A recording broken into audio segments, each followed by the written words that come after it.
ठीक कह रहे हैं। मैं एक बार मैं जरा स्टूडियो में आना चाहती हूँ। जरा मुझे बताइए अवधेश जी, मैं भाटी जी के पास जाऊं उससे पहले जरा ये बताइए, जो इन्होंने बात कही वहां पर इस वक्त संभावनाएं क्या दिख रही हैं? राज्यपाल नहीं बुला रहे हैं, वहां बीजेपी ने भी अपने प्रोएक्टिव होकर अपने नेता उतार दिए हैं और इस वक्त वो इंतजार कर रहे हैं जेएमएम के हमें बुलाए। देखिए, बीजेपी ने उतार दिए हैं, लेकिन बीजेपी सरकार बनाने का दावा नहीं पेश कर रही है। बीजेपी ने नहीं कहा है कि हमारी सरकार बन जाएगी। और मेरी अपनी समझ है, झारखंड में यह स्थिति भी नहीं है कि पैरेलल कोई भारतीय जनता पार्टी इस समय सरकार बना सके। लेकिन विपक्ष की पार्टी है, वहां अगर एक अस्थिरता किसी कारण से आई है तो वहां तो वो एक्टिव तो रहेगी। मूल बात है, देखिए ऐसा है कि हम सब लोग इस समय राज्यपाल अपनी संवैधानिक गरिमा का पालन करेंगे। उनको पता है कि हमारी क्या भूमिका हो सकती है। और आने वाले समय चूंकि हमारे यहाँ एक ट्रेडिशन सेट हो गया है, 1996 में जब शंकर दयाल शर्मा जी ने सबसे बड़ी पार्टी होने के कारण अटल जी को बुला लिया था और 13 दिन में सरकार बन गई थी, उसके बाद से एक ट्रेडिशन है कि सरकार गिरने के बाद कि जब भी आप दावा पेश करते हैं तो सारे विधायकों को, सारे सांसदों को लाइए, उसकी पार्टी के लोगों को लाइए, बताइए। नहीं, बिहार में तो नहीं किया। तो सुनो ना, बिहार में इसलिए नहीं किया कि बिहार में एनडीए की सरकार पहले से थी, बीजेपी और उनकी सरकार थी, वो छोड़ के चले गए थे और फिर वापस आ गए। नहीं, कन्वीनियंट नहीं, यही फैक्ट है कि अगर छोड़ के वो आ गए हैं और बीजेपी कह रही कि भाई हम फिर से सरकार में साथ है, तो वहां काउंट नहीं करना है, क्योंकि बीजेपी के पास अकेले इतनी बहुमत है।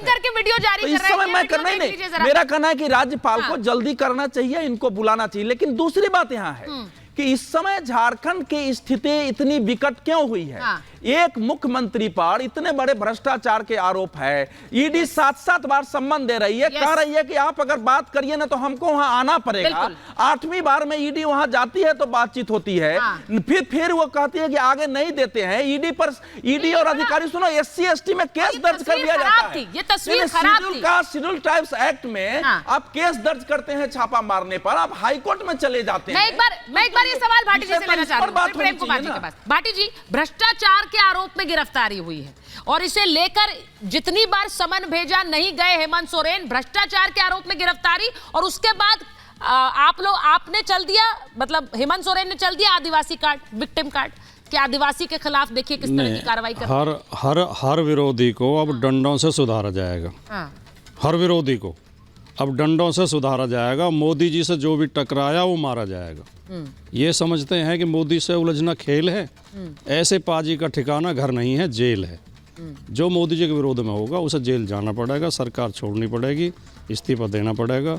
अभी अवधेश जी कह रहे थे कि इनके पास संख्या नहीं है बीजेपी के पास, वो सरकार नहीं बना पाएंगे। कैसे नहीं बना पाएंगे?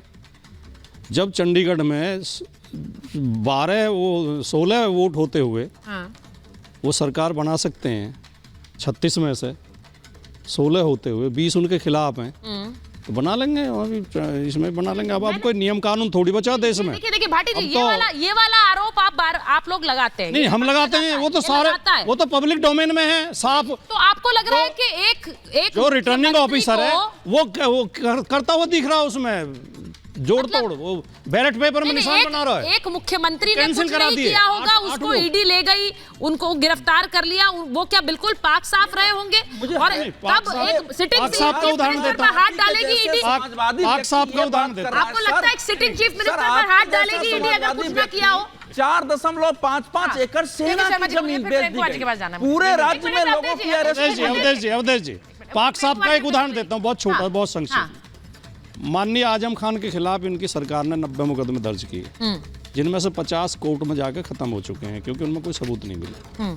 कल ही एक मुकदमे बरी हुए, 15,000 रुपए की लूट का मुकदमा था। पहली बात तो कौन विश्वास करेगा आजम खान ने लूट की होगी?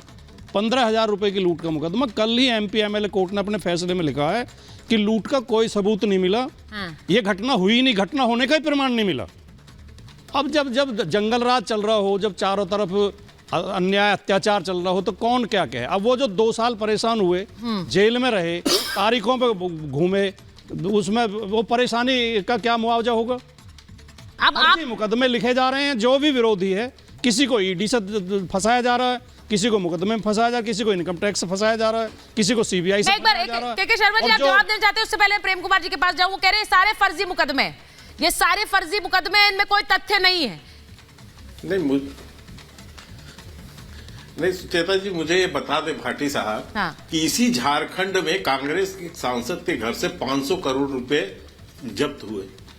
500 करोड़ रुपए ईमानदारी के हैं भाटी साहब, हरिश्चंद्र की कमाई है वो। आप जिससे बरामद हुए तो जवाब वो देगा, मुझसे ये बताओ। पार्थ चटर्जी के यहाँ से पश्चिम बंगाल से गुलाबी नोट, ये नहीं तो आप तो साइड उन्हीं की ले रहे हैं कि फर्जी मुकदमे हैं भाटी जी। चैनल ने दिखाया ना। नहीं, मैं तो उदाहरण देकर बाकायदा तथ्यात्मक बात आप सुनिए, नहीं भाटी जी, आप आजम खान पर बोलते हैं तो ठीक है, वो आपकी पार्टी के नेता है, निकल रहे थे। लेकिन अगर आपने ठेका ले लिया जेएमएम के नेता को भी बचाने का, बाकी पार्टियों के नेताओं को भी बचाने का, आपको नहीं पता आप कौन सी कौड़ी मोल ले रहे हैं, आपको नहीं पता है उस मामले में क्या है। हेमंत सोरेन को केवल बीजेपी विरोध की वजह से मैं आजम खान की बता रहा हूँ। अगर नीतीश कुमार पलटी ना मारते तो नीतीश कुमार भी जेल में होते। MP MLA court Nitish Kumar को फंसाया जाता। ये खेल इस देश में चल रहा है। सुन लीजिए, आजम खान, सुचेता जी, हाँ बोलिए जवाब दीजिए। इतना परेशान मत होइए, हाँ इतना परेशान मत होइए। परेशान तो होना पड़ेगा, आपने देश में लोकतंत्र खत्म कर दिया। हुई है या नहीं हुई है? परेशान तो होना पड़ेगा। न्यायालय, हाँ, लोकतंत्र तो हमारे समझ नहीं खतरे में साहब। जब छाती पीट पीट के मुलायम सिंह घूमते थे कि यही कांग्रेस की पार्टी सीबीआई और इसके माध्यम से मेरे ऊपर दबाव बना रही है, तब तो आप कांग्रेस के रास्ते पे जा रहे हो। मुलायम सिंह क्या झूठ बोल रहे थे? आप कांग्रेस के रास्ते पे जा रहे हो। आपकी आदर्श कांग्रेस है। घूम घूम के आरोप लगाए ना आप लोगों ने। आप कांग्रेस से प्रेरणा ले रहे हो। नहीं, आपकी आदर्श है, आप कांग्रेस के रास्ते पे आदर्श है। इसी आदर्श कांग्रेस ने किया वही आप करोगे। दुबे जी को इसलिए कह रहा हूं कि आप ये कहते थे, आप ही यही बात कहते थे ना कि ईडी और सीबीआई जो है हमको धमकी दे रही है कांग्रेस के जमाने में। नहीं, मैंने यही कहते हुए मुलायम सिंह घूमते थे। और यही नहीं, आप तो, आपके आदर्श ऐसे हैं कि आपसे समर्थन लेके आप दरवाजे पे, चौखट पे सोनिया गांधी के पैर रगड़ते रह गए मुलायम सिंह, और समर्थन तक नहीं लिया, दुत्कार के बाहर कर दिया था 2009 में। मैं एक बार जरा प्रेम जी के पास जा रही हूँ, प्रेम जी के पास जा रही हूँ। आज उसके आदर्श आप पैरवी करने में बैठे हैं। आप मुझे ज्ञान मत बताइए।